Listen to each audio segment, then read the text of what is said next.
Sobra 50 katuig nang mag-uuma si Tatay Dionisio Oregano, managlahing administrasyon na usab iyahang naagihan. Hangtod karon, maulang matud paghihapon ang estado sa iyahang kinabuhi. Sa gilunch karon nga bagong Pilipinas, wala na siya naglaom nga aduna pay kalambuan sa sama nilang mag-uuma. Dili siguro ma'am. Hindi ko magtuo.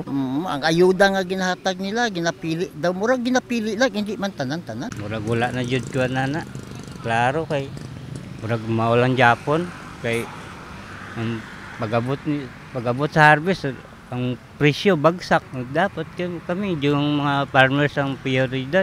Luyo sa planong dugang programa alang sa mag-uuma, lakip usab sa nahisgot ni President Ferdinand Marcos Jr. ang plano alang sa kabatanunan, partikular ang edukasyon. Isip future educator sa Jansan, ang mga estudyanteng sila Kimberly Cansana na obserba nila nga nag-improve na ang education system sa nasod. Pasalamat sila nga sa bagong Pilipinas, mas mahatagan pa kini og pagtagad. Super ka-agree kay sa tinuod lang dako jud kay siya og tabang pag kanang mas ginatuonan gud og pansin ang education gyud kay 'di ba pag once magud na ka education or na kay kanang mga knowledge kay dako jud kay siya og tabang sa imuha. Concern man pud gud ko sa mga bata gud nga wala gud kayoy ilang parents, wala support sa ilang parents para makaskwela sila. So siguro mas dako koy help kung makatabang ang government sa ing ana ma'am. Ang gilunch nga matud pa brand sa governance alayon sa Philippine Development Plan. Pila lang sa prioridad niini ang mga mag-uuma, kabatanunan ug maayong pagserbisyo alang sa publiko. Bagong Pilipinas is not a political game plan that caters